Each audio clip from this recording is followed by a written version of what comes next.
Magandang araw mga ka-project! Kumusta kayo?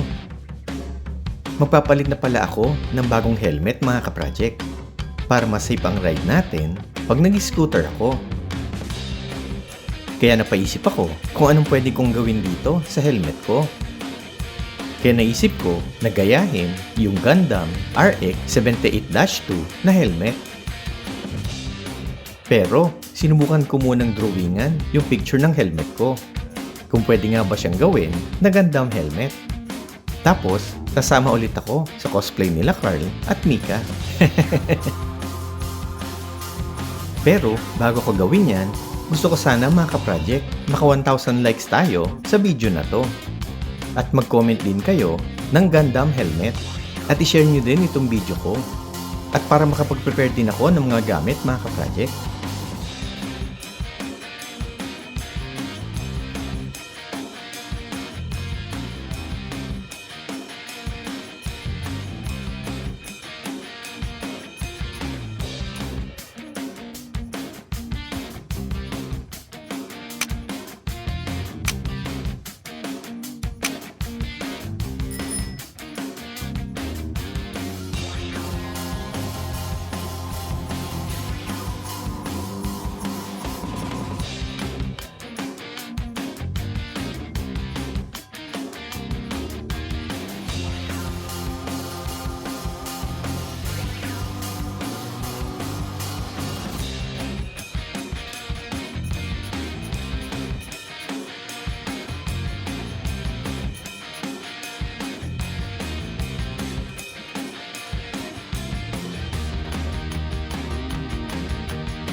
Uy, pwede nga siyang gawing Gundam helmet mga ka-project. Sana, maka 1,000 likes tayo dito sa video na to mga ka-project. And don't forget to subscribe. Maraming salamat!